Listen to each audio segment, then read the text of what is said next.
The Assembly will now hear an address by His Excellency Andrzej Duda, President of the Republic of Poland. I request protocol to escort His Excellency and invite him to address the Assembly.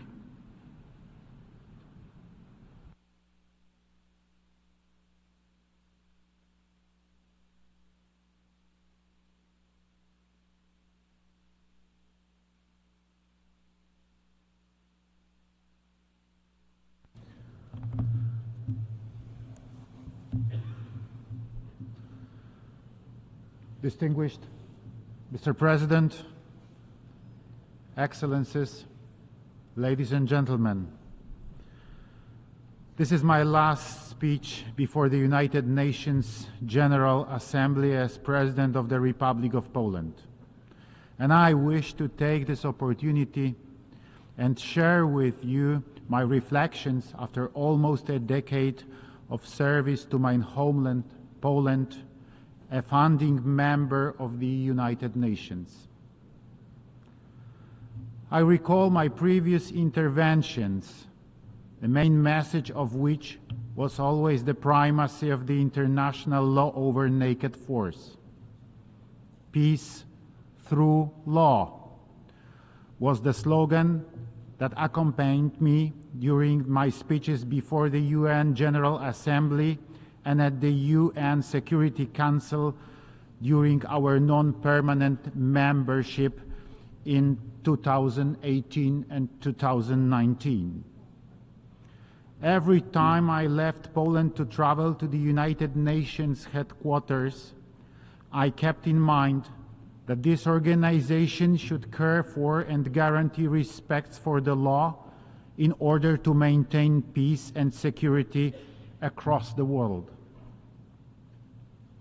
Unfortunately, the experiences gathered in recent years demonstrate how fragile both peace and security are. I followed a number of crises and conflicts which broke out far away from the borders of my homeland in the Middle East, in Africa, or Asia.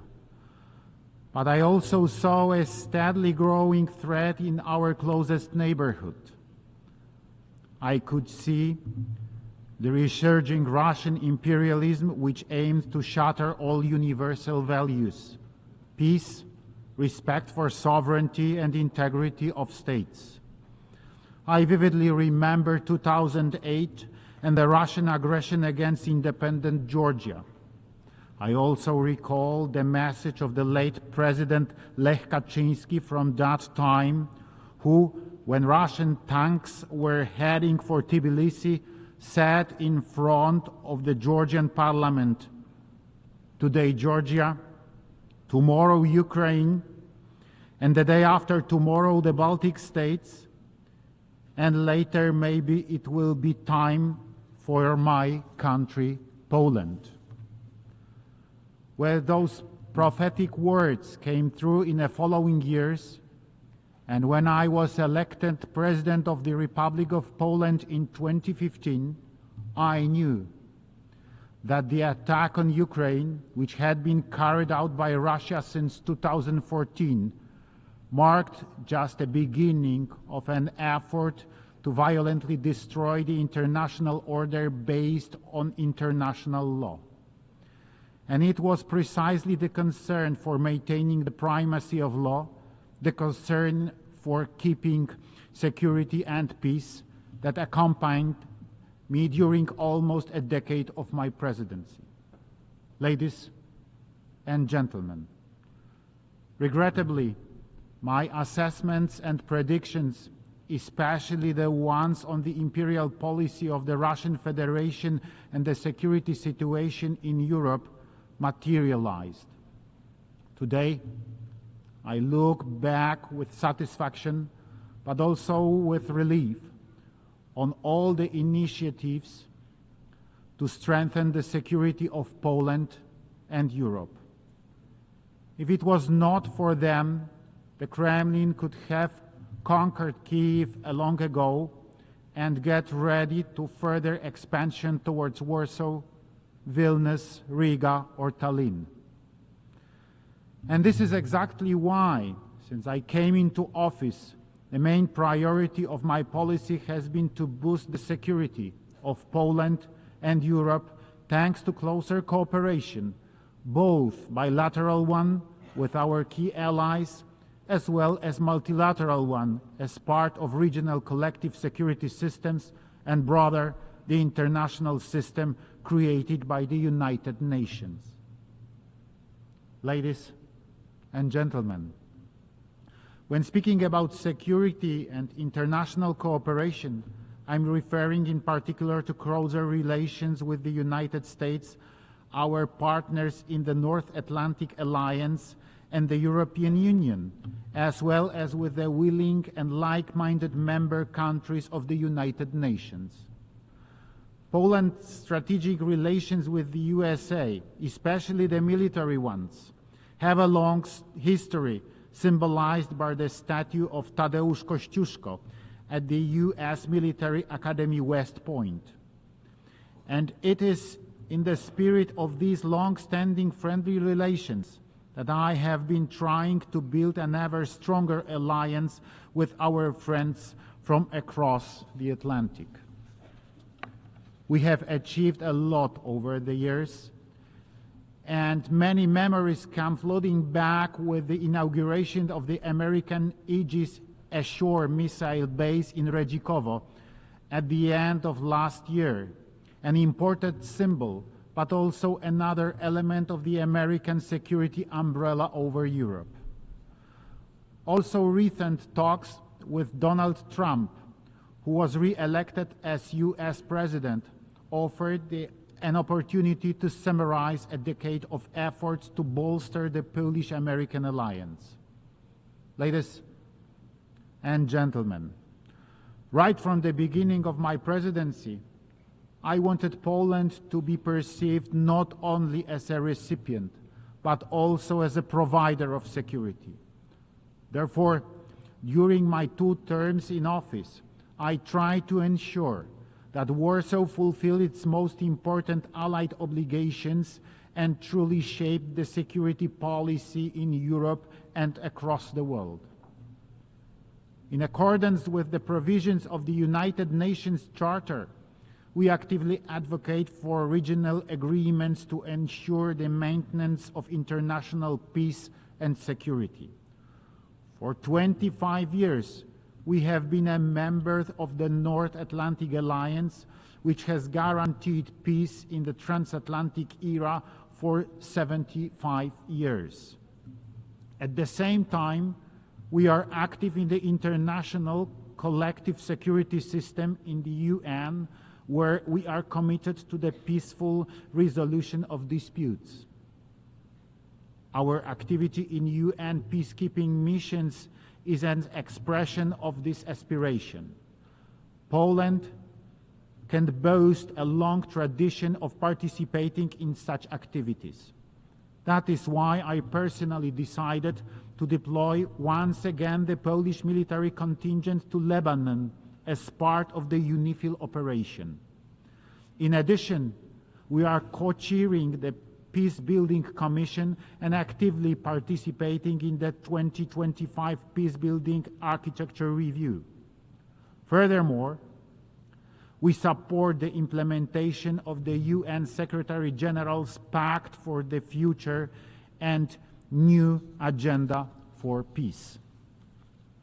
Ladies and gentlemen, Central and Eastern Europe is well aware of the threat to sovereignty posed by the imperial policy of the Russian Federation. That is why I have been so committed to enhancing our security policy. Over the past 10 years, we have succeeded in intensifying defense cooperation with the Bucharest 9 format.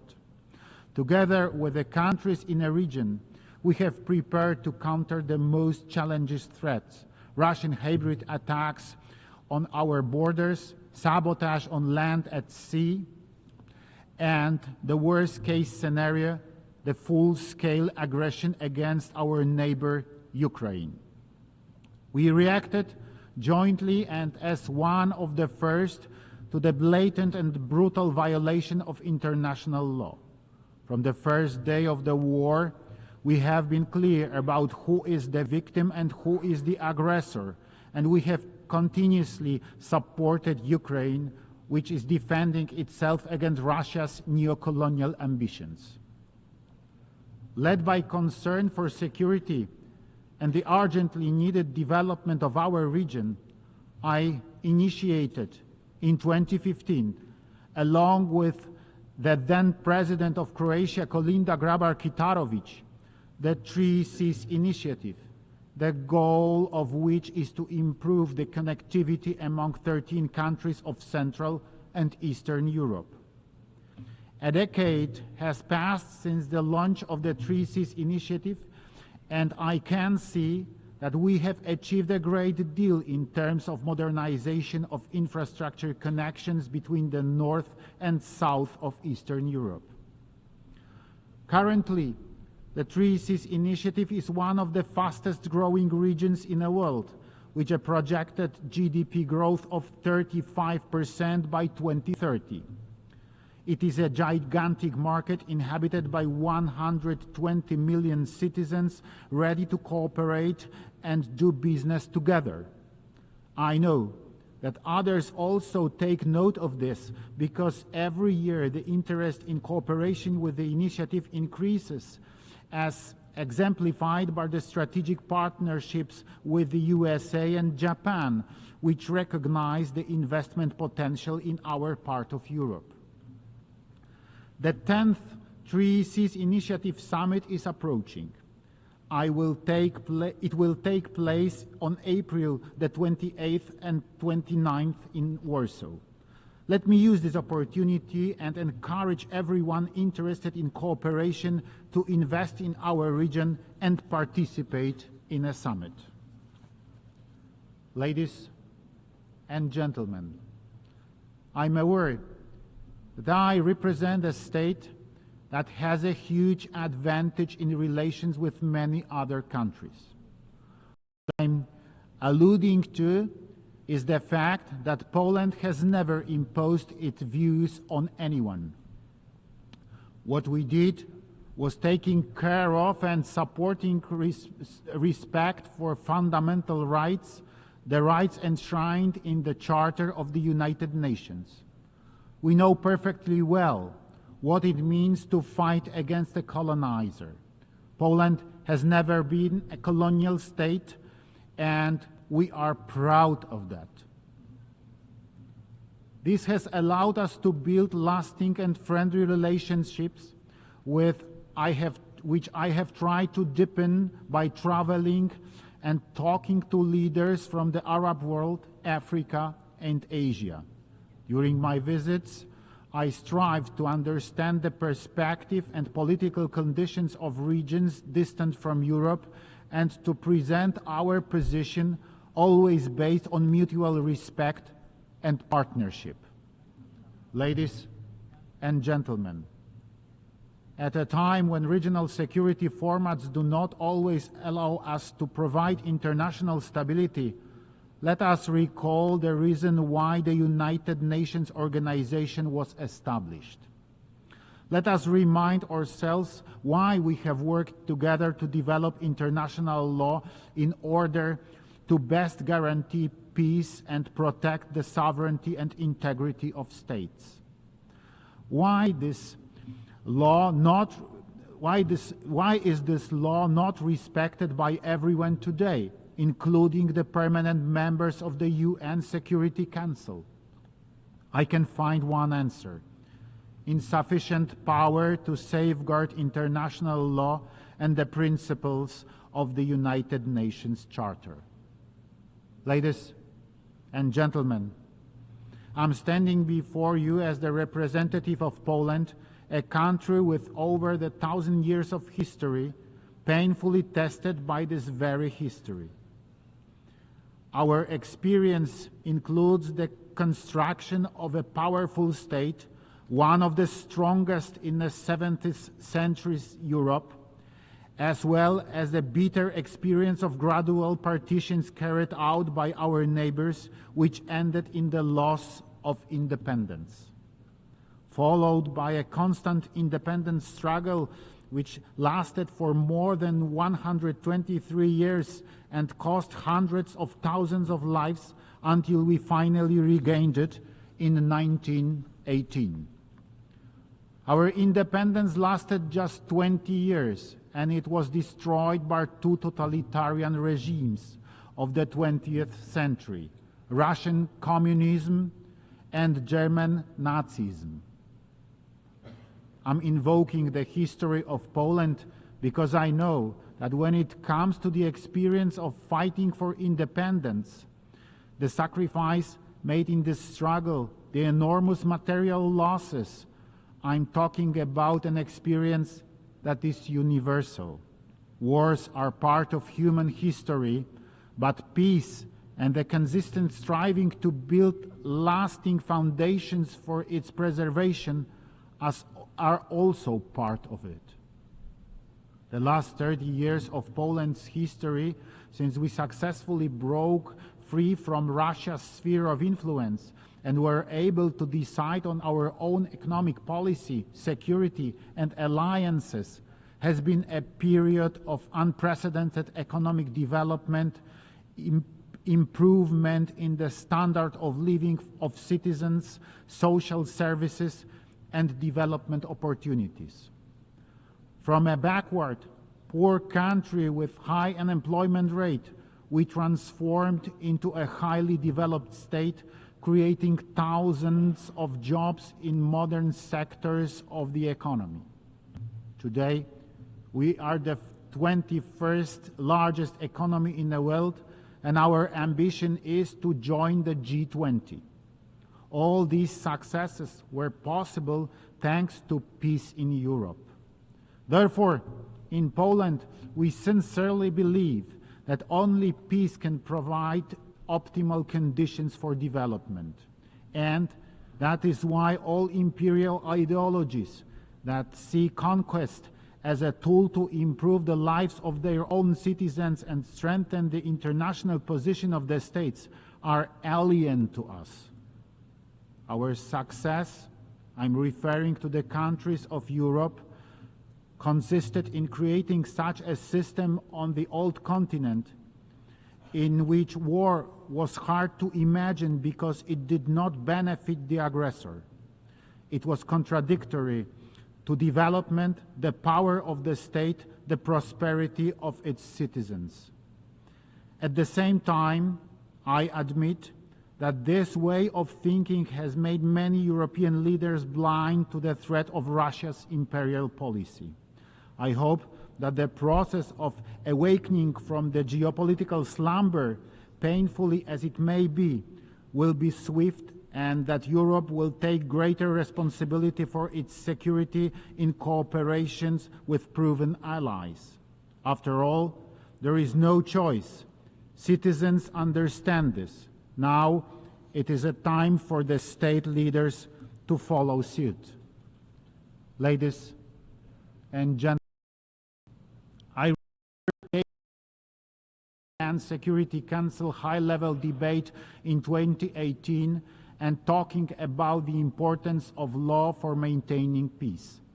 Today, in the third year of the war in Ukraine, a country neighboring Poland, I would repeat the words I spoke then. International law remains the strongest tool for civilized nations to ensure a lasting peace. However, today I would add that peace can only be defended if it is backed by the real force capable of deterring a potential aggressor. On the other hand, if a war could not be prevented, restoring peace requires justice as well as force. This is because only a just peace can be lasting. Ladies and gentlemen, war does not respect borders human dignity, systems of values or confessions. It means death, destruction, and contempt for other people. No continent was spared the experience of war. It threatens all our countries, even if the risk of a war breaking out in a given part of the world seems limited at the moment. Therefore, a wise and forward-looking policy requires support for actions fostering peace and not supporting the aggressor. It is in the best interest of all our countries. For the last few decades, Poland has pursued a foreign policy in which peaceful and partnership-based cooperation was the goal and not just a means to achieve political or economic benefits. Rest assured that Poland will not go off this course. Poland will continue all initiatives aimed at strengthening a just peace in the world. Thank you.